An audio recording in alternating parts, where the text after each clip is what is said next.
အားလုံးပဲမင်္ဂလာပါကျွန်တော်ရဲ့ဒီ wall hound ကြီးရတော့เนาะအကြောင်းတစ်ခုကြောင့်ပျက်စီးသွားခဲ့ကြဘာဖြစ်လို့လဲဆိုတာတော့ကျွန်တော်မပြောတော့ဘူးပေါ့နော်ပြောရင်လည်းရှိအောင်ပါဆိုလို့ဗျအခုတော့ကျွန်တော်ဒီ wall အသစ်တစ်ခုကိုထောင်ထားတယ်ပေါ့နော်ဒီ wall အသစ်ဒီမှာကျွန်တော်ဆက်ပြီးတော့ဆော့ပြအောင်မယ်ဒါပေမဲ့ဒီ wall ကအရင်ကျွန်တော်ရဲ့ wall hound နဲ့မတူဘဲနဲ့ထူးခြားဆန်းပြားတွေပါလာမယ်ဗျာဒါပေမဲ့ဘာလဲဆိုတော့ကျွန်တော်ကိုယ်တိုင်လည်းမသိသေးဘူးဗျာသိချင်တော့ဒီဗီဒီယိုလေးကိုအပိုင်းနဲ့ဒီမှာပြတဲ့အတွက်အပိုင်းလိုက်ကိုအဆုံးလေးစောင့်ကြည့်ပေးကြဖို့တောင်းဆိုချင်ပါတယ်ဒါဆိုရင်တော့ဗီဒီယိုလေးကိုဆောက်လိုက်ကြရအောင်ဒါနဲ့ဒီဗီဒီယိုလေးမစခင်မှာပြောချင်တာတော့ကျွန်တော် channel က subscriber 200ပြည့်သွားပါပြီ subscribe လုပ်ပေးခဲ့တဲ့တရားရှင်တိုင်းကိုလည်းကျေးဇူးအထူးတင်ရှိပါတယ်နောက်ပြီးတော့ဗီဒီယိုအောက်က comment တိုင်းကိုလည်းကျွန်တော်ဖတ်ပါတယ်ဒါဆိုရင်တော့စကားကြီးတွေနဲ့ကြောက်ဝိုင်းဆိုတော့ဗီဒီယိုလေးကိုစလိုက်ကြရအောင်ဗျကျောက်တော်နဲ့နန်းတော်ကြီးကိုတွေ့တယ်ပေါ့နော်အဲဒီနန်းတော်ဘေးနားမှာလည်းမျောလင်းတစ်ခုထပ်တွေ့တယ်ဗျကြည့်လိုက်ပါအောင်မြေပုံထဲမှာတော့အကြီးပဲပေါ့နော်ဒီနန်းတော်ကြီးကဘယ်လောက်ကြီးလဲဆိုမတော့မျောစင်းဒီမှာနောက်တစ်ခုဒီဘက်နားမှာနန်းတော်ကြီးလုံးဝအကြီးပဲဗျကြောက်ခွဲတွေနဲ့စောက်ထားတာပေါ့နော်လုံးဝတေချာခိုင်မာကိုစောက်ထားတာဗျကျွတ်စင်ကြီးဗျ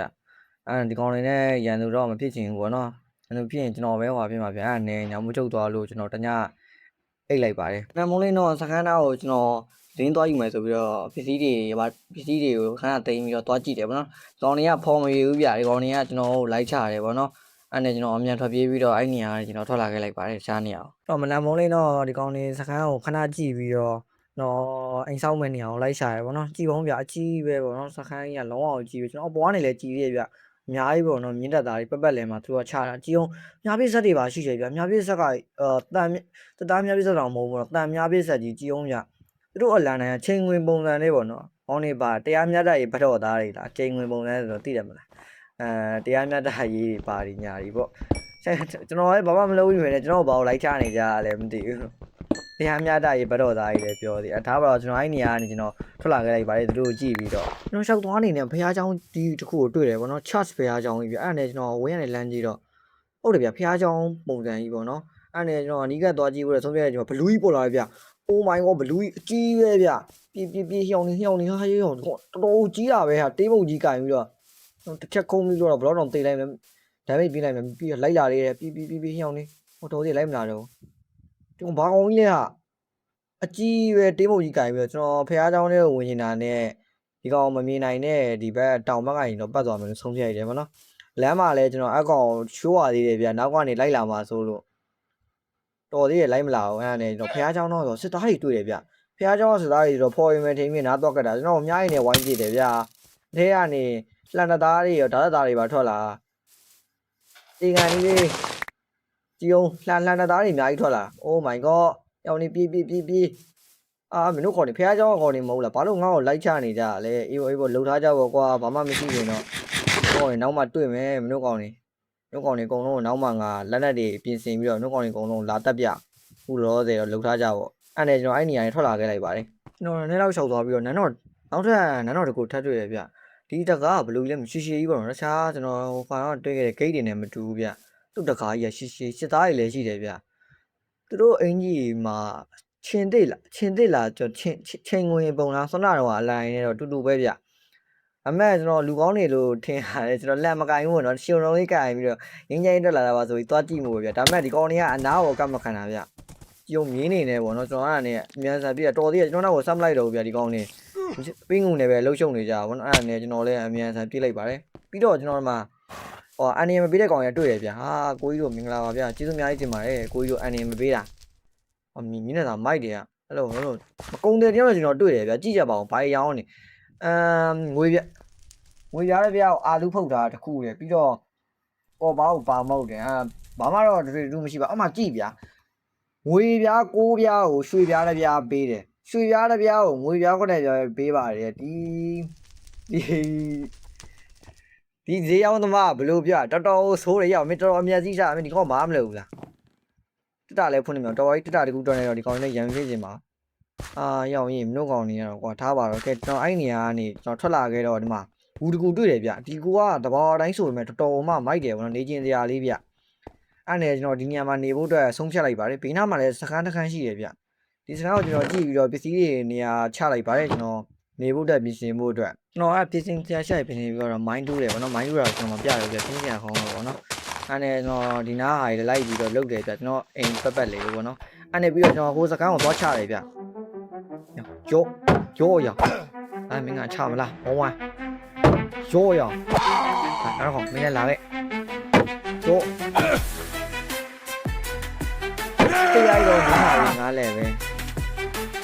ရိုးရအောင်လာချအေးမချဘူးငါလည်းအားထလည်းမသိရိုးချက်ရိုးအားရိုးတေးလိုက်တော့အဲ့ကြောင့်မင်းကောင်လည်းဆက်ချတယ်ဗျရိုးချက်မင်းကမြင်းနေလားရိုးချက်ရိုးတော့ချက်ရိုးရရိုးမင်းကမြင်းကြီးပြီးတော့ဟာလားရိုးချက်ရိုးမတင်နိုင်ဘူးလားတော်တော်အသက်ပြင်းနေကောင်ပဲဒါလားဒီလိုရင်းနေတာလည်းကျွန်တော်ရိုးအော်ရိုးတေးလိုက်ပါတော့ရိုးတေးလိုက်တော့အဲ့နဲ့ကျွန်တော်ကြံနေမနက်မိုးလင်းတော့ကြံနေနှစ်ကောင်ဆက်ချတယ်အဲ့မျိုးနှစ်ကောင်တစ်ကောင်ကမင်းတို့ကောင်မဟုတ်သေးပါဘူးရိုးနှစ်ကောင်လုံးမယ်တော့လုံးမယ်တော့မင်းတို့တွေနှစ်ကောင်ဘဝန်းလားရိုးအဲ့ဒီလည်းမပြီးပါရိုးတစ်ချက်ငါလည်းပြန်ရိုက်တယ်ရိုးပြီး来怎么玩你看你俺们တိုင်းကကျိုးသွားရရောနောက်တစ်ချက်တစ်ချက်ပြီးလိုက်ရောမင်းဒါကမင်းနဲ့ကြံတော့လားမင်းတကယ်ချင်းတော့ပြီးသွားလားမမြင်လားမင်းတကယ်ချင်းတိုင်းကငါတိုင်းကကျိုးသွားတိုင်းကမရှိမင်းနဲ့ကြည့်ချတော့ဆက်ပြီးသွားပြီးတစ်ချက်တိတ်လိုက်တော့ဒါပဲကျွန်တော်အဲ့ဒါနဲ့အဲ့ပစ္စည်းကိုကျွန်တော်ရသွားတယ်ဗောနော်အကုန်လုံးကိုကျွန်တော်ယူလိုက်ပါတယ်ပစ္စည်းတွေကျွန်တော်ရဲ့အိမ်ဟိုဒီကျွန်တော်နေမဲ့နေရာကိုကျွန်တော်ရှင်းပြီးတော့ကျွန်တော်စိုက်ပျိုးရေးစားစရာတော့ကျွန်တော်စားစရာကြီးစိုက်တယ်စိုက်ပြီးတော့ကျွန်တော်နေရာတစ်ခုကိုတောက်တိုက်မှုစဉ်းစားရတယ်ဗျအဲ့ဒါကြောင့်ကျွန်တော်လက်တွေပြင်ဆင်ပြီးတော့နေရာတစ်ခုကိုတောက်တိုက်ဖို့ဆုံးဖြတ်ရတယ်ဒီနေရာကိုတောက်တိုက်မှာဗျအဲ့ကျွန်တော်ပစ္စည်းတစ်ခုလိုချင်လို့ဗောနော်အတိတဲ့အတိုင်းမှာဟိုစာတင်တဲ့ခုံရှိရပြကျွန်တော်ရွှေလိုတဲ့အတွက်ကျွန်တော်မှရွှေမရှိဘူးအဲအကြောင်းကျွန်တော်အဲ့မှာရှိတဲ့ဟာကိုပစ္စည်းတွေသွားလူဖို့အတွက်ကျွန်တော်အဲ့ဒီစကန်ဝင်တိုက်ဖို့ဆုံးဖြတ်လိုက်ပါတယ်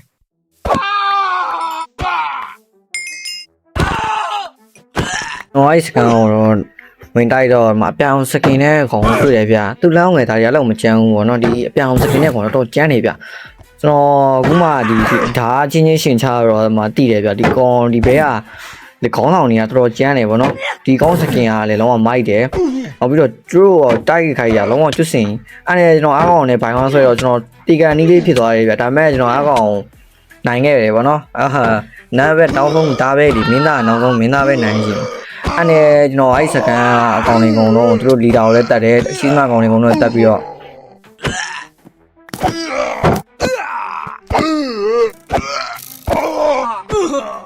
အားလုံးမှာတော့ကျွန်တော်ဒီစကားကိုတက်ပတ်နိုင်သွားတယ်ဗောနော်ကြည့်ကြပါဦးကျွန်တော်တို့ကလုံးမှာများနေပြီပဲ Oh my god ခေါင်းစားကြည့်တော့များနေပြီပဲပြစ်ခံတာအားပြည့်ကျွန်တော်ဒီစကားကိုနိုင်ခဲ့တယ်ဗောနော်များနေကိုတကူလုံးမှန်ပြီးတော့အဲ့နဲ့ကျွန်တော်ဒီစကားပစ္စည်းတွေအကုန်ယူပြီးတော့ဟိုဘက်ဖះเจ้าကိုဆက်လိုက်တယ်ဗျဖះเจ้าမှာရှိတဲ့ဘကောက်မှာရှိတဲ့ဘလူးတွေကျွန်တော်တပ်ပလိုက်တယ်တပ်ပြီးတော့ဖះเจ้าလေးကစစ်တီတွေကိုတပ်ပလိုက်တယ်ဒီမှာထူးဆန်းတဲ့ဘယ်ကိုတွေ့ရဗျဒီမှာကြည့်ကြပါဦးဒီဘက်မျက်စိကကန်းတယ် Oh my god ဘာသာဆောင်းရမ်းကျန်းနေဗျကျွန်တော်ဘက်ထဲဝင်မလားမဝင်ဘူးမဝင်သေးလိုက်တော့ brother ရရော့အဲ့နဲ့နောက်တစ်ခါကောင်တက်တွေ့အဲ့ကောင်လည်းကျွန်တော်တပ်ပလိုက်တယ်နောက်ပြီးတော့နောက်ထပ်ဖះเจ้าလေးကစစ်သားတွေလည်းကျွန်တော်လိုက်တက်တယ်ဗျတယောက်ပြီးတယောက်ကျွန်တော်မှပြုံးနေတွေ့ဆိုမြန်မာခရိုင်လည်းတွေ့တယ်ဗျဟာတို့မြန်မာခရိုင်ကကျွန်တော်ဝေါ်ရရောက်နေရလေဗျဖះเจ้าအတွက်ကျွန်တော်ရန်သူဖြစ်တဲ့ဖះเจ้าအတွက်လှုပ်လှုပ်ပေးနေဟာ brother ကျွန်တော်နဲ့ပူပေါင်းပါလားကျွန်တော်ပူပေါင်းပါလားဟာပူပေါင်းနေဟာကျွန်တော်ချရတယ်ဗျဒီမြန်မာဖရက်တာဂိမ်းထဲမှာနေကျန်းတာပေါ့ကျွန်တော်ဒီဂိတ်ကျွန်တော်ရဲ့ wall မှာဆောင်းရမ်းကျန်းနေဗျကျွန်တော်ကိုတက်ခံလေးပဲဗျကျွန်တော်သွေးတုံးပဲကြံနေဒီကျွန်တော်ကိုချနိုင်ခဲ့တယ်ဗောနော်အတော်မှကျန်းလုံးလေအဲ့အကြောင်းကျွန်တော်ရဲ့ပူပေါင်းခိုင်းကြည့်နေတာဒါပေမဲ့ तू ကဖះเจ้าအတွက်ပဲလှုပ်လှုပ်ပေးဖို့အတွက်ပြောနေရဗောနော်အဲ့အကြောင်းတော့နောက်ဆုံးမှာတော့ကျွန်တော်ဟာဒီ အမခလိုက်ကော်ပီကိုတပ်လိုက်ဒီကောင်ကော်ပီဒီကောင်အစ်စ်မဟုတ်ဒီကောင်ကော်ပီပေါ့နော်အမခလိုက်စကင်ကော်ပီကဒီကောင်တပ်ပြရဒီကောင်ရှင်းပြရအဲ့ကြောင့်ကျွန်တော်အကောင်တပ်ပလိုက်ပါလေက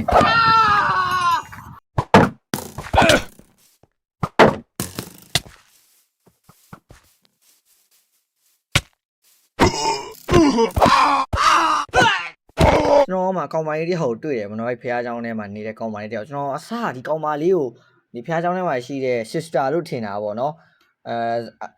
sister လို့ထင်တာပြချစ်ချရာလေးပေါ့နော်ဒါပေမဲ့ကျွန်တော်စကန်ကိုတိမ့်ပိုက်ပြီးတော့နောက်မှကျွန်တော်သိတာဒီကောင်မလေးက sister မဟုတ်ပြဆုံးမတယောက်ဖြစ်နေတယ်ဗျဒီဆရာเจ้าရှင်းမှာလဲကျွန်တော်ဆိုင်းဘုတ်ဥမတွေရဲ့ဒီတန်မိုးကြီးပစ္စည်းထားရနေရလို့ရေးထားတယ်ပေါ့နော်ကျွန်တော်အစားဒီနေရာကိုဖះเจ้าလို့ထင်တာဗျဒါပေမဲ့ဖះเจ้าမဖြစ်နေဘူးနော်ဒါဆုံးမရဲ့နေတဲ့နေရာကြီးဗျ Oh my god ကျွန်တော်အဲ့ဒီကောင်တပ်လိုက်တယ်ဗောနော်ဒီကောင်လေးတွေကကျွန်တော်ရဲ့လက်အောက်ခံဖြစ်သွားတယ်ဗျနောက်ဆုံးတော့ကျွန်တော်ဒီဥစ္စာတကောင်တွေကိုတိုက်ုံနဲ့မပြီးဘူးဗောနော်အရင်တော့ကလိုမျိုးကျွန်တော်အပေါ်ကအလန်နိုင်လေးကိုသွားနှိပ်ရသေးတယ်အဲ့ဒါနဲ့ကျွန်တော်အလန်နိုင်လေးကိုသွားနှိပ်လိုက်တဲ့အချိန်မှာထက်လာတဲ့တန်လုံးကမိုက်တယ်ဗောနော်ကျွန်တော်နောက်တစ်ခါထပ်ကြားခြင်းသေးတယ်ဗျဒါပေမဲ့တော့တစ်ခါပဲနှိပ်လို့ရပါဗောနော်မဖြစ်နိုင်တော့အဲ့နဲ့ကျွန်တော်အဲ့မှာရှိတဲ့ပစ္စည်းတွေကိုကျွန်တော်ယူတယ်ပထမဆုံးနေနဲ့ကျွန်တော်ရဲ့လက်အောက်ငယ်သားဖြစ်သွားပြီဆုံးမလေးစကားပဲဗျလို့မင်္ဂလာပါလို့နှိပ်လို့လည်းမရဘူးဗျရွှေယူမလားနေငါရဲ့စကားမပြောဘူးလားလောက်ပါလို့ပြောရွှေပေးမယ်လေးနေငါရဲ့စကားလေးပြောပေးနော်ရွှေပေးမှာရွှေယူမှာမြင်လားကြိုက်ဘူးလားရွှေယူပါမကြိုက်ဘူးတဲ့မကြိုက်ရင်လည်းပြီးတာပဲမင်းရောရွှေယူမလားဒါရွှေယူမလားမယူနေရောဒီကောင်မလည်းရွှေမြူကြဟာဘယ်သူမှရွှေမကြိုက်ကြဘူးလားဒီထဲမှာဟာလောက်ကြည့်ကြအဲ့နဲ့ကျွန်တော်ရပစ္စည်းတွေပဲကျွန်တော်ယူပြီးတော့ထွက်လာခဲ့လိုက်ပါရဲ့ဒီကောင်တွေကိုထားခဲ့ပြီးတော့သူတို့စကိုင်းနဲ့ရောက်တော့မြင်းနေအများကြီးမွေးထားရဗျအဲ့နဲ့ကျွန်တော်အထဲထဲရောက်တော့ဒီမှာစသားနှစ်ယောက်တည်းကနေပြေးပြီးတော့သူတို့ကျွန်တော်တကောင်မြင်းနေပဲတတ်လိုက်တယ်ဗောနော်ပြေးလိုက်တော့ဒီအောင်မဆုံးမဒုတ်ကြီးနဲ့ဟာဆုံးမဒုတ်ကင်တာဥမာစစ်ပြအောင်လည်းပြောဆုံးမလေးကဒုတ်ကင်တာအထံအောင်လည်းနားတယ်နော်ယောက်ျားတိုင်ဟာအင်းဒီဆောင်းရန် damage ကြီးတွေကဆုံးမဟာဟာကျွန်တော်တော့တချက်တည်းကြိုးရတယ် Oh my god ပြေးဟျောင်းပြေးတီတော့မှာပဲဆုံးမတက်လို့ဒုံးနဲ့ရိုက်ပြေးလိုက်တော့ရွှေပြားကြတယ်ဗျရွှေပြားကြရတော့လုံးဝဒါအစိမ့်မြင့်ကောင်တွေမှာရွှေပြားကြတာဗောနော်အဲ့နဲ့ကျွန်တော်ပေါ်လက်ကိုတက်လာရဲတယ်ဗျစကိုင်းထဲမှာအောက်ခါမှာအကောင်တွေမရှိတော့လို့ပေါ်လက်မှာတော့ဘာမှတော့မရှိဘူးဗျကျွန်တော်ဘာမှတော့မတွေ့ဘူးနော်အကောင်လေးတော့တိတ်မရှိဘူးကျွန်တော်အာမာတွေတော့တွေ့အဲ့နဲ့ကျွန်တော်အဲ့အာမာတွေကိုယူမဲလို့ဆိုမှမယူခင်အနည်းဆုံးအချိန်ကြက်ဟိုဘက်ကျမှအကောင်တွေတွေ့လာကျွန်တော်ရှိလာမှုဒီကောင်တွေတကားခံနေတော့လာလို့မရဘူးဖြစ်ချင်းနေချက်ကြည့်ရသေးတယ်ဘာလို့လဲဆိုတော့ဒီစခန်းထဲကိုဘုံမသိပါဘူးဒီတယောက်တည်းဝင်လာတာပေဖို့လမ်းစာတော်တော်များတယ်ဗောနော်အဲ့နဲ့ချင်းနေကိုချက်ကြည့်ပြီးကျွန်တော်မှရှုပ်နေတဲ့ပစ္စည်းကျွန်တော်ရင်လှုပ်လိုက်တယ်ဘာလို့လဲဆိုကျွန်တော်မှကြည်ကာယူမှုဗောနော်ကျွန်တော်ကြည်ကာတွေကကျိုးတော်မယ်ဗျအတန်လည်းအလောက်မရှိတော့ချင်းနေချက်ကြည့်တော့ဒီဘက်ထဲမှာလည်းအကောင်လေးရှိသေးတယ်ဗျအဲ့နဲ့အဲ့ကဂုဏ်ဆိုင်အာမာယူလိုက်တဲ့အချိန်မှာဘာဖြစ်လဲဆိုတော့အကောင်တစ်ကောင်ပြုတ်ကျလာတယ်လေကားပေါ်ကနေဩစာတကောင်နဲ့ဗောအေးဆေးဗောဒီကောင်တော့တတ်မယ်ဆိုပြီးတော့တတ်နေတဲ့အချိန်မှာနောက်တစ်ကောင်ထပ်ပြုတ်ကျလာတယ်တဲ့အဲ့နဲ့ပြန်ပြေးဖို့လှုပ်တာဘာဖြစ်သွားလဲဆိုတော့ကြည်အောင်အိုးဖေအောင်နေအများနဲ့ပြဟာအဲ့နီးတာကွာတီဗီပေါ့အဲ့လောက်ကြီးကြကြော်တော့ဦးအဲ့ဒါလည်းကျွန်တော်တညအိတ်လိုက်တယ်ဗောနော် Oh my god အဲ့လောက်ကြီးကြကွာကျွန်တော်အဲ့ဒါနဲ့အဝေးပြေးဖို့တော့ညှားလုပ်တယ်ဗျကျွန်တော်မရတော့ဘူးနော်ညှားလို့မရတော့မယ်ဗျနီးပစ်ကတာနီးကကြတာအဆင်မပြေဘူးဝေးပြေးဖို့တော့ကျွန်တော်ညှားလုပ်တယ်ဗောနော်ဘေးနာဘရာဘယ်တွေကိုကျွန်တော်လိုက်တူပြီးတော့ညှားလုပ်တယ်ဗျညှားတော့တိတ်မရဘူးဗျနည်းနည်းပဲရတယ်နော်ညှားချောင်း20လောက်ပဲရတယ်ဟိုပစ္စည်းကအဲ့လောက်မရှိတော့လို့အဲ့နဲ့ကျွန်တော်မြားလုပ်ပြီးတော့အကောင့်တွေကိုဆက်ပြီးတော့ချတယ်ဗျစကိုင်းထဲကိုပြန်လို့တော့ထမင်းချက်အောင်သွားကြည့်ရဘယ်တော့ဟိုဘက်ချမ်းမှာဘာမှမရှိဘူးအဲ့နဲ့စတားနေအောင်တွေ့တယ်ဗျဒီကောင်တော့ကောင်ဒီထဲမှာချရင်တော့ကျွန်တော်ပဲတိမ်ပါဘောနော်နဲ့ကျွန်တော်ဖက်ပလာပြီးတော့ကျွန်တော်မှမြောက်ပွားမြတ်တာကြီးချရတယ်ဗျကောင်တွေကိုချတာအောက်ကိုတွန်းချအောင်ပဲဗျဒီမဲ့ဒီကောင်ကအောက်ကိုတွန်းချနေရပါဘောနော်အဲ့နဲ့ကျွန်တော်အဲ့ဒီကောင်ဒီတိုင်းပဲတက်လိုက်ပါတယ်တက်ပြီးတော့အောက်ကိုခုန်ကြရတယ်ရှိုးစကီးရှိုးဝါတာဘက်ကရှိအဲ့လေဖင်ချက်ကန်တူတော်သေးတယ်ဘာမှဖြစ်လို့အဲ့နဲ့ကျွန်တော်အပေါ်ဆက်တက်ပြီးတော့အကောင်တွေကိုဆက်ပြီးတော့ချတယ်ဒီကောင်တွန်းချတာပြတွန်းချပြီးတော့ရင်းနေရှင်းတာဗောနော်ရေနဲ့ကျွန်တော်အောက်ကိုခုန်ချပြီးတော့ဟိုမှာတော့တေကုံတော့ပဲဟောင်းရေးဟိုကလူတက်လို့မသေးပဲကိုပါသားကိုအောက်ကိုခုန်ချပြီးဝါတာဘက်ကမမိပဲတေကုံတော့လိုက်တော့မင်းတော်ဖြစ်ရောတေလိုက်တော့ဘွားကောင်တွေကျွန်တော်တွန်းဒီကတော့ကျွန်တော်ရေကုန်ချရဲမကြည့်တော့ဘူး Oh my god ရောင်ရှာကြီးဆိုတော့မြောင်နေရောဘာကြီး6လုံးနေတီတော့မှာပဲ Oh my god တော်သေးတယ်ဟိုကောင် damage ကအဲ့လောက်မရှိလို့ပေါ့လာမင်းနဲ့ငါလည်းတွေ့မယ်မင်းကငါ့ကိုဟလာ ရောတေးလိုက်တော့မင်းအဲ့နဲ့ကျွန်တော်ပေါ်တော့ကိုလာပြီးမြားပြစ်ဆက်ကိုခံကြည့်တယ်ဗျပြစ်လို့မရဘူးနော်ဘာလို့ကျွန်တော်မှကြီးမမရှိတာအဲ့နဲ့နော်အိမ်ပြန်ပြီးတော့ဒီတိုင်းပဲအိတ်လိုက်တယ်ဘာလို့မနက်မိုးလင်းတော့စကန်တီးပြီးတော့အိမ်ကိုမဟုတ်ပါဘူးအဲ့နဲ့ကျွန်တော်မနက်မိုးလင်းတော့ပေါ်တော့ကိုတက်ကြည့်တယ်ဗျဘူးမှမရှိတာနဲ့ဒီနားလေးကိုတစ်ချက်လောက်စစ်ပြီးတော့ကျွန်တော်အောက်ဖက်မှာမပွင့်ရတဲ့ကောင်ကောက်ပွင့်ကြည့်တယ်ဗျပွင့်ထဲမှာကျွန်တော်ထွေးထွေးချင်းစီပဲကတ်သွားတယ်ဗျတားကြီးမတိုးရဲဘူးပေါ့နော်ဘာလို့လဲဆိုတော့နောက်တစ်ခါလို့ထပ်ပြင်းမှာကြောက်တယ်ဗျစွတ်တာလိုမျိုးအကောင်ကြီးအများကြီးပဲဝုန်းဝုန်းဆိုဝင်ချလာကျွန်တော်မှပြီးပါမှာအဲ့နဲ့ပြင်းချင်းစီပဲကျွန်တော်ဝင်လာလိုက်ရဗျဘာမှတော့မတူဘူးဗျစူဇန်အဲ့နဲ့တန်တကားတစ်ခုတွေ့ဗျပြောင်းတော့ပိုက်ပဲစကန်သွားတဲ့နေရာဆိုကျွန်တော်ခွင့်ကြဲအချိန်မှာဗမားတကားဟိုကနေအောင်ရောက်တော့သူကဆက်ထားတာဗောနော်အဲ့နဲ့ဒီဘက်ထဲမှာဘာမှမရှိတာနဲ့ကျွန်တော်ဟိုဘက်ချမ်းရှိတဲ့တကားဘက်ကိုကျွန်တော်တွားကြည့်ရဗျဒါလည်းပြင်းချင်းစီပဲတွားရဗျအဆောင်နေမှာဆိုလို့ဓာတ်တက်သားတွေအဲ့နဲ့ဘာတွေ့လဲဆိုကျွန်တော်တကားလေးဝင်လာတဲ့အချိန်မှာကျွန်တော်ထောင်ချောက်ဖြန်းပြတဲ့ကောင်တွေ့ရဗျမင်းကဟာမင်းကမဆောင်ရောတေးလိုက်တော့မသိအေးတေးဝိုင်းအဲ့နဲ့ကျွန်တော်အဲ့နေရာထွက်ပြီးတော့ကျန်တဲ့ကောင်တွေကိုလည်းဆက်ပြီးတော့ချတယ်နော်ချယုံဆုံးမအောင်ကြဟာရောတိုးကြီးနဲ့ဟာရောမလုပ်တယ်ဟာရောတိုးကြီးနဲ့တော့နားလိုက်လားသူရိုက်ရဘာလို့အဲ့လောက်နာကျွန်တော်ရိုက်ရင်ကြောက်အဲ့လောက်ဒဏ်မိတ်မရှိဘူးနော်သေတော့မှာကျိုးနဲ့ရိုက်ကန်တာသေတော့မှာပဲညောင်ပြေးကျိုးလို့တော့ကျွန်တော်မထင်ဘူးနော်ကြာဖို့လို့ထင်တယ်ဗျဟာရောတေးလိုက်တော့ဟဲ့ဝါရိုက်ခွင့်ပေးအောင်လေမင်းလေးရိုက်နေတယ်ရောဟာရောနားရဟာရောတေးတော့ဟာရောတေးတော့မှာပဲပြေးဟေးဆုံးမတက်လို့တေးတော့မှာပဲဟာပြီးတော့လက်လဲတော့ကျိုးကြီးနဲ့ညဝေးဆုံးမကျိုးနဲ့ရိုက်လို့တည်တယ်ဆိုကြားမကောင်းနေဖြစ်ကုန်တော့မှာတော့ပြေးအလောက်ကြီးကြအေးတာရေးတိုင်းတော့နေတိုင်းတော့တည်ဖို့တာကြော့အဲ့တော့ကဘလူးတိုးလားမင်းဘာတော့မင်းလမ်းလျှောက်တက်လာထိုင်ပြီးတော့ဟာမင်းငါသွားချကြမလားငါတကောင်လေးဆိုမနိုင်တော့ဘူးလားငါတကောင်လေးဆိုဒီစကန်သိမ့်ဖို့ဘယ်နဲ့တောင်ချိန်ပေးရမလဲငါတို့ကောင်မကိုချရအောင်လားဘာသာနေနဲ့ကျိုးရင်းနေပဲလားရောတစ်ချက်ရောไอ้ကိုကိုက်ငါကိုကိုက်ကိုက်စားအကောင်မကိုက်ဟာရောက်မင်းဘယ်ကိုတိုးပို့လဲပေးတော့ပဲဟဲ့အောင်နေဟာဟိုက်ခွင့်နေတော့ပေးပါဟာနင်းဟာလေ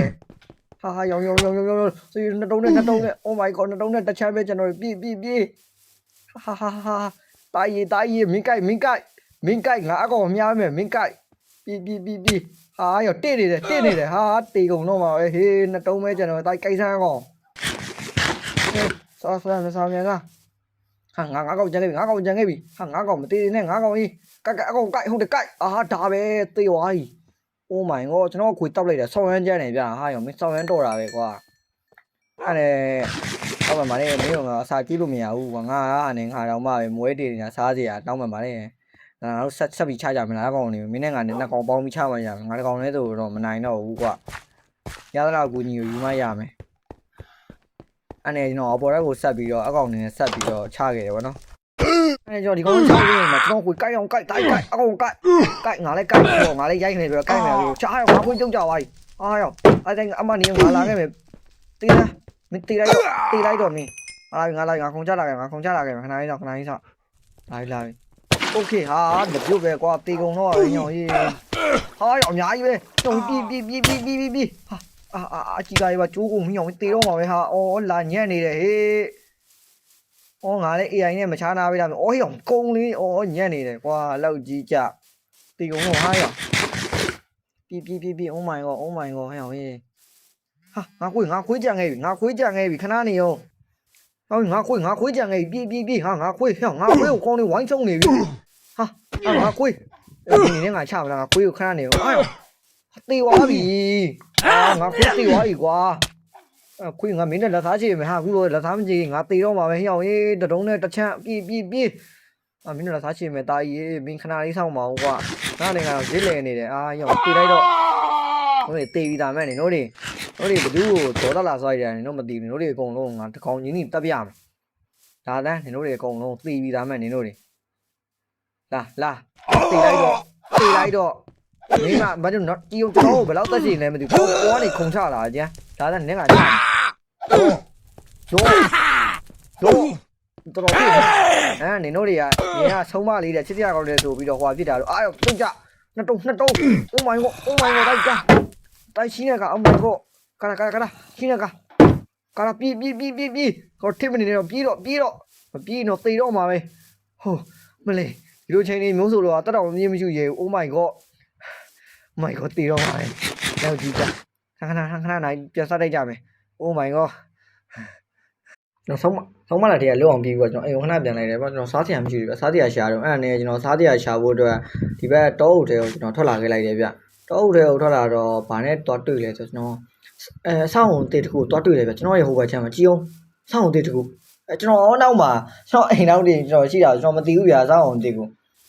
အဲ့နဲ့ကျွန်တော်အဲ့ဒီအဆောက်အုံဟိုကျွန်တော်တွားကြည့်ဖို့ဆုံးဖြတ်ရတယ်ဗျကျွန်တော်သူကကြည့်ရတာဟိုဘယ်လိုပြောအောင်လိမ့်ဆန်နေမွေးထားတဲ့နေရာပေါ့သိရမှာလိမ့်ဆန်နေထားတယ်ဟိုမင်းစားအောင်လို့ဘာလို့ညာတော့အဲ့လိုမျိုးပုံစံကြီးဗျအားမတော့မတွေ့ဘူးကျွန်တော်မမြင်ရဘူးအဲ့ဒါနဲ့ကျွန်တော်အနီးကပ်သွားပြီးတော့တောင်ကုန်းပေါ်တက်ကြည့်ဖို့ဆုံးဖြတ်ရပါအဲ့ဒါနဲ့အပေါ်တက်ကြည့်ပြီးတော့တွေ့တယ်ဘာလို့မြား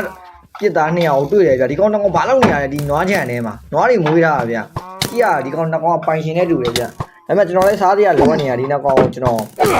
တတ်လိုက်ပါတယ်အဲ့မင်းတို့တိမ်မရတော့မင်းတို့ရှိရမှာစားသေးရလူမရငါတိုက်ကြုံတော့လူကတော့တိတ်လိုက်တော့လာမင်းနဲ့မင်းပေါ်တေးသွားတိတ်လိုက်တော့အဲ့နဲ့နွားရပစ္စည်းတွေခေဘဲတွေအကုန်လုံးကိုယူလိုက်ပါတယ်ယူပြီးတော့ကျွန်တော်နွားတွေကိုလည်းအစာကျွေးလိုက်တယ်ဗျအဲ့လိုဆိုကျွန်တော်မျိုးဖောက်ဖို့ပေါ့နော်ကျွန်တော်တို့ကြီးပဲကျွန်တော်လုံးလို့မရဘူးဗျနွားတွေကိုပါကျွေးရမယ်ပေါ့နော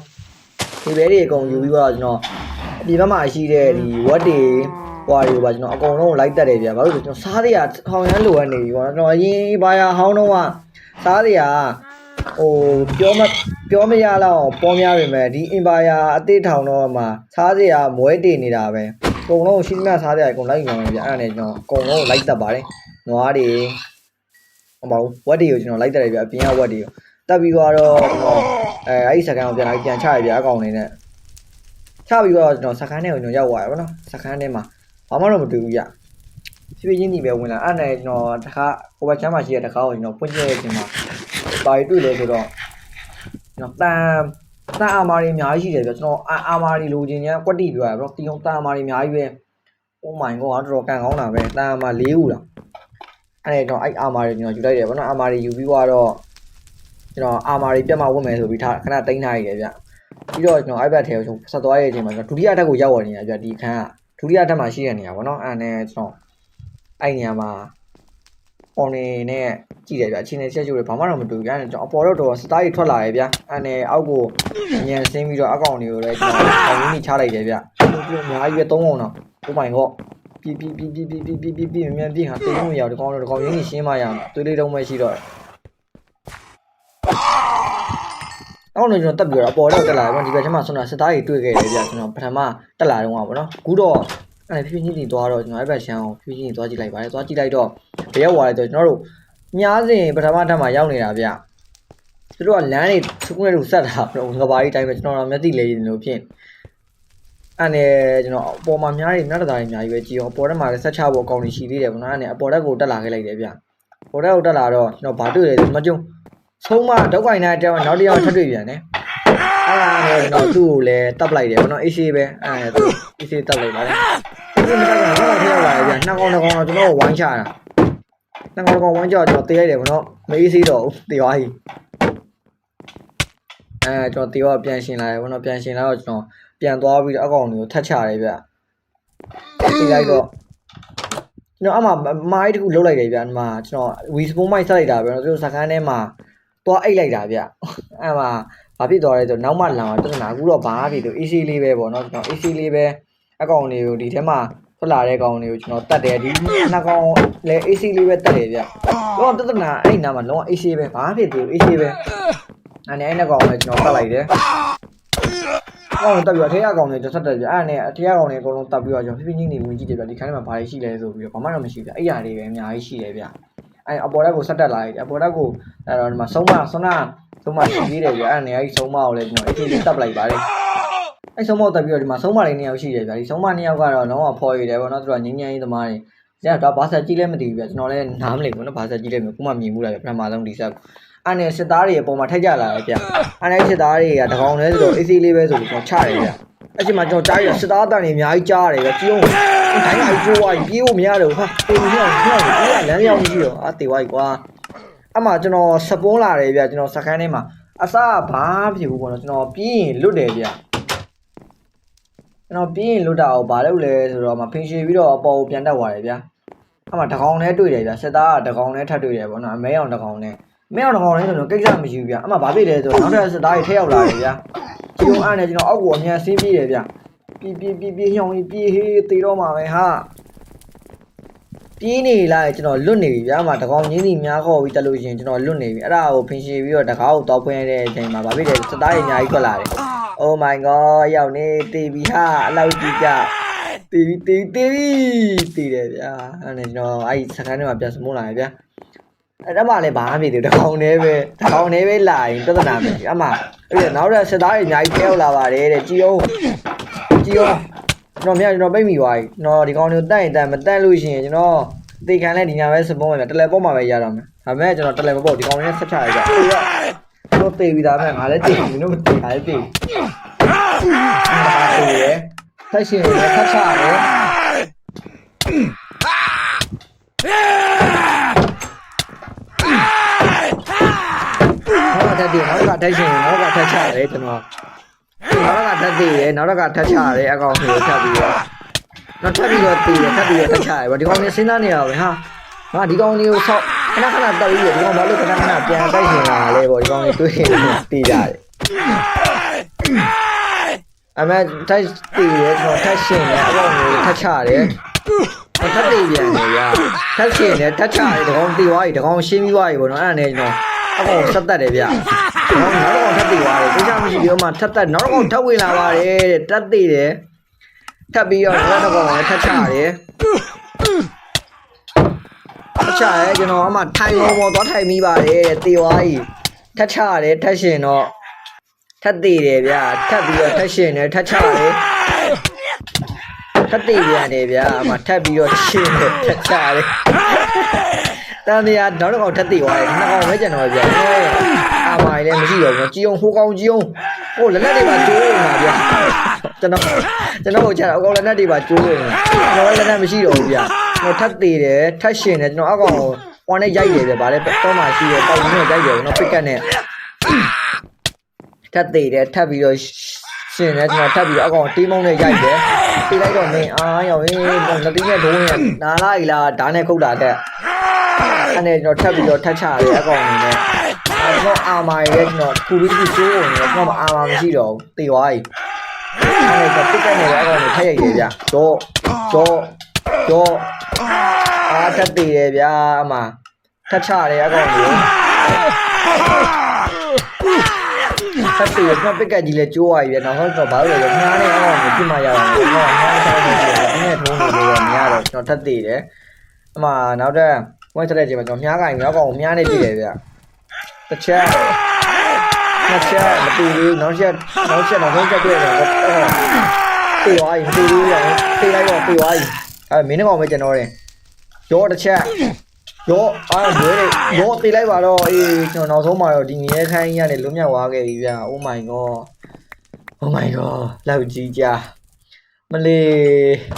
းတော်ကျွန်တော်မောက်ကလေး right လေးတွေလည်းတိတ်လိုက်ရတယ် Oh my god တော်မောက်ကြီးတွေတောက်ချောက်နှိမ့်နေရတာပေါ့နော်ကြည်အောင်ကျွန်တော်တေထားတဲ့ဟာတွေကိုကြီးလိုက်အောင်ဖြက်အရောက်နေ Oh my god အများကြီးပဲဟာဘယ်ခါတော့တေသွားတာလားအဲ့နဲ့ငါတော့မသိတော့အဲ့ဒီအကုန်ဖြက်ပြီးတော့ကျွန်တော် Oh my god တော်ဟိုတေသွားတာပဲကြောင်ရင်ငါဘာမှမယူရတဲ့ကျွန်တော်လွန်လပ်တွေရဲ့တစ်တွေဒီခန်းထဲမှာပဲကျွန်တော်ပြန်လုံးလိုက်တယ်ဘာလို့ကျွန်တော်ဆွမ်းနာယူလာတဲ့အာမာတွေကိုကျွန်တော်ဝှက်လိုက်တယ်ဗျဒီခန်းထဲမှာပဲဝှက်ပြီးတော့ကြောက်ပေါ်မှာရှိတဲ့ဒီမြတ်တက်သားတွေကိုကျွန်တော်ဆက်ချရတယ်ဘာလို့အပေါ်တက်မှာရှိတဲ့မြတ်တက်သားတွေကို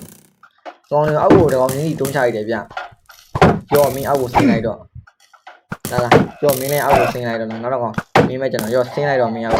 အဲ့ကျွန်တော်အဲ့ခါမှာရှိတဲ့ကြည့်ရတဲ့အချိန်မှာ PC တက်တာ၄ခုတွေ့တယ်ဗျဘာမှတော့မတွေ့ဘူးเนาะအဲ့ဒါနဲ့ကျွန်တော်အဲ့ရောက်ကနေပြန်ဆင်းပြီးတော့ဆွမ်းနာ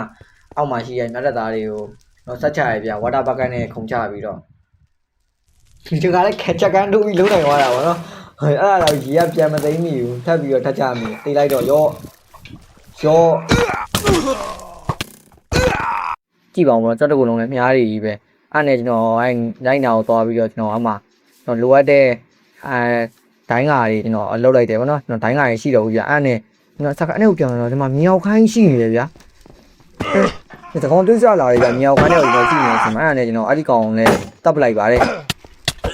အကောင်တက်ပြီးတော့ကျွန်တော်မြောက်ခန်းထဲကိုဆင်းလာတယ်ဗောနော်မြောက်ခန်းထဲကိုဆင်းလာတဲ့အချိန်တန်နေကြလားဘာဆိုင်နေလဲဟောနေရတော့ကျွန်တော်အပေါ်လာအောက်လာကြည့်ရသေးတယ်ဗျအဲ့နေကျွန်တော်စကားထဲမှာဒီကောင်ထွက်လာတယ်ဗောနော်အဲ့အတန်နေစူညာတန်နေကြားထဲမှာပဲအဲ့နေကျွန်တော်အပေါ်မြန်ပြေးတက်ပြီးတေကန်နီးလေးဖြစ်သွားတယ်အဲ့နေအပေါ်မြန်ပြေးတက်ပြီးတော့ကျွန်တော်အဲ့နှစ်ကောင်လည်းကျွန်တော်တပ်ပလိုက်ပါတယ်အဲ့နှစ်ကောင်တပ်ပြီးတော့ကျွန်တော်မြောက်လေးကိုထပ်ဆင်းလာရဗျသူထွက်လာတဲ့နေရာသွားကြည့်ရဗောနော်မတွေ့တော့ဘူးဗျအကောင်နေတော့အဲ့နေကျွန်တော်ဒီဘက်ချမ်းမှာရှိတဲ့နေရာကိုသွားရတဲ့အချိန်မှာဘာတွေတွေ့လဲဇော်မီတကောင်သိဘုံမီတကောင်ဝိုင်းချနေကြကြလူတွေမျက်နှာဖုံးမျက်နှာမဲလူဥလာထဲမှာပိုးမွေးရိတ်တဲ့ဟာတွေနဲ့တထဲမှာတူကြီးလားပစိန်လားကျွန်တော်လည်းမသိဘူးဗျတေချာတော့မမြင်ရဘူးဘောနော်ဒီကောင်လေးကဒိုင်းကကာတာကျွန်တော်ဒိုင်းကကာတာဆိုတော့မမြင်အောင်ကျွန်တော်ဒိုင်းကနဲ့ကျွန်တော်ကွဲနေတယ်ဟာပြကျွန်တော်အဲ့နှစ်ကောင်အပြင်ုံများခေါ်ပြီးတော့တတ်လိုက်တယ်ဘောနော်တီးရတာဒီကောင်လေးကဘာကောင်လေးလဲကျွန်တော်လည်းတေချာတော့မသိဘူးဟာပြကျွန်တော်အဲ့နှစ်ကောင်တောက်လိုက်ပါတယ်အဲ့မြောက်ခန်းထဲကိုပြန်ဆင်းလာပြီးကျွန်တော်ဖြည်းဖြည်းချင်းကြီးကတ်သွားတယ်ပေါ့နော်ဘာမှတော့မတွေ့တော့ဘူးဗျတက်တာလုံးတွေ့တယ်ပေါ့နော်အဲ့နဲ့ကျွန်တော်ထဲထဲကိုကျွန်တော်ဝင်ကြည့်တော့ဂျော်ကာတကောင်တွေ့တယ်ဗျမကျုပ်ဂျော်ကာဆရာဂျော်ကာဘာလုပ်နေရလဲဆရာဂျော်ကာဒီကောင်ဘာလုပ်နေရဆရာဘန်းနဲ့တော့မချပဲနဲ့ဆရာဂျော်ကာဒီမှာဘလာလုပ်နေကျွန်တော်ဝေါ်ထဲမှာအဲ့နဲ့ကျွန်တော်အကောင်ပိတ်ထားရတယ်ဘာဖြစ်ချင်နေရလဲဒီထဲမှာလည်းအောင်ငန်းကားတွေပွင့်စားဒီမှာနောက်ထပ်အကောင်ထက်လာတယ်ဗျကျွန်တော်နောက်တစ်ကောင်ထပ်တွေ့တာနဲ့နှစ်ကောင်တစ်ကောင်မနိုင်တဲ့ကျွန်တော်အပေါ်တက်ပြေးတယ်ပေါ့နော်ပေါ်တက်ပြေးပြီးတော့အကောင်အောင်လဲကျွန်တော်နှစ်ကောင်လည်းတပ်ပလိုက်ပါတယ်နှစ်ကောင်တက်ပြီးတော့ထောင်ဝမ်းကားတွေကျွန်တော်ခဏပိတ်ထားရတယ်ဗျဟုတ်တဲ့ရန်သူတွေထပ်မတွေ့ချင်ဘူးဒီထဲမှာထောင်သားတွေထောင်ဝမ်းကျဲတဲ့ကောင်တွေရှိရင်ကျွန်တော်တေအောင်ပါမကြည့်အောင်အဘာကြီးလေဘာဆက်ကြီးလဲလူတက်တဲ့ဆက်ကြီးမလားဟဲ့အသေးကြဝါးကြီးဒါလုံးအောင်ဒါထောင်ငန်းကြီးပေါ့နော်ဒါအကျဉ်းသားတွေကိုထားတဲ့အခန်းကြီးကြည့်အောင်ရှက်ရှိုးလိုက်အောင်ဘလိုတို့ Oh my god ချောင်းနဲ့လက်တွေကိုဆွဲပြီးတော့လေသိရမလားဆွဲဖြဲတာလေလူတယောက်ကိုလေတည်းမောတော့အဲ့အင်းနဲ့လှဲ့ပြီးတော့လေဆွဲဖြဲတာဒါဇွဲချိုးကြတဲ့ဟာဒီကဘာလုပ်တဲ့ဟာလှန်တဲ့ဒီထဲကိုလူထည့်ပြီးတော့လှန်တဲ့ဝိုင်းထိုးတာကျွန်တော်တခြားမသိဘူးဗျကြည်အောင် Oh my god ကြောက်စရာကြီးဗျာကြောချမ်းစရာကြီးမတက်တာတခုရှိတယ်ကျွန်တော်ဖွင့်လို့မရသေးဘူးပေါ့နော်အဲ့ဒါကျွန်တော်ထောင်ဝမ်းကားကိုချက်လိုက်စီတယ်ပေါ့နော်ဒီထဲမှာတော့ဘာမှမတူဘူးဗျမကြည်အောင်ဒါတသေးလေးဒီမှာလူတသေးလေးလားကျွန်တော်မမြင်အောင်ဗျလူတသေးလေးပါထောင်လဲရောက်နေရဘယ်လိုလူတသေးလေးထောင်လဲရောက်နေရမသိဘူးဗျအဲ့ဒါကျွန်တော်နောက်တစ်ခါတော့သွားကြည့်တော့နောက်တစ်ခါကတော့လှန်ရှိကိုင်းတာပေါ့နော်ရွှေရောင်လှန်ကြီးနဲ့ဒါပြကျွန်တော်ဟောက်ကောင်ဂျိုင်းထားခဲ့တယ်ဗျကြီးမကြည်အောင်ဆရာကျော်ကဆရာကျော်ကတော့ကျွန်တော်မတက်ချင်ဘူးပေါ့နော်ဆရာကျော်ကတော့ကျွန်တော်ဖွင့်လိုက်သေးတယ်တော့ကိုဘာကားပြောပါဟဲ့ဒီကောင်ဘာကြီးပြောပါဟဲ့ဘာဖြစ်ကျွန်တော်ဒီကောင်ကမတက်ချင်ဘူးပေါ့နော်ကျွန်တော်ဒီတိုင်းလေးပဲထားလိုက်ချင်တယ်ဗျာတို့ကျွန်တော်ဆရာကျော်ကောင်မတက်ချင်ဘူးဗျာမွေးထားချင်လို့ပေါ့နော်အဲ့တော့ဒီတိုင်းလေးပဲထားလိုက်ပါဆရာကျော်ကောင်ထောင်ကနေမှာပိတ်ပြီးတော့ကျွန်တော်အပေါ်တက်လာခဲ့လိုက်တယ်ဗျနောက်လာပြီးကျွန်တော်များတဲ့သားကိုဆက်ချတယ်ပေါ့နော်ဒီဆက်အခါထဲမှာကြံတဲ့ကောင်တွေကိုကောင်းပြီဒီကောင်ဘယ်3ကောင်တော့ကျွန်တော်ဝိုင်းချတာဒီုံ Oh my god 3ကောင်တကောင်ဆိုတော့ငါပဲရှုံးပြလိုက်ပါတယ်တေသွားပါပြီကျွန်တော်အမဒါတော့ကာပြီးချနေရတယ်ဒါပေမဲ့ဘာမှတေတာပါပဲဗျတေသွားတယ်ဗျတော့ပြန်ရှင်လာပြီးတော့ကျွန်တော်အကောင်တွေကိုပြန်သွားတတ်တယ်ဗျဒီကောင်ကကျွန်တော်ဆန်အောင်နဲ့လာရိုင်းဒီကောင်ကတော့ကျွန်တော်မတတ်တော့ဘူးနော်ဘာလို့လဲတော့မသိဘူးကျွန်တော်မတတ်တော့ပါဘူးစာအောင်နဲ့ရိုင်းမကြည့်အောင်ဆုံးမဒိုင်းမွန်ပစေကြီးနဲ့ Oh my god အယောကြီးဒုံးနဲ့ရိုက်တဲ့ဆုံးမတော့ဆောင်းရမ်းကျန်းနေတာကိုပစေကြီးကင်ထားတဲ့ဆုံးမပြီးတော့ဒိုင်းမွန်ပစေကြီးOh my god အယောနေတော့အဲ့ဒါနဲ့တော့အဲ့ဆုံးမနဲ့ကျွန်တော်ချတယ်ဗောနော်ဆုံးမတော်တော်မှကျန်းနေဗျာတို့ကျွန်တော်စုပ်လိုက်ချလိုက်တယ်လုပ်တယ်ဗောနော်ကျွန်တော်နီးကချအောင်အဲ့ကျွန်တော်ပထမဆုံးဟီလာကိုတတ်တယ်ဗျာဟီလာတော့သွေးပြည့်ပြီးနေတယ်ကျွန်တော်ချတိုင်းဒီကောင်ကသွေးပြည့်တယ်ပြည့်သွားတယ်ဗျာအဲ့ကြောင့်ကျွန်တော်ဟီလာကိုအရင်အပြင်ခံပြီးတော့ဝင်ချတယ်ဗျဟ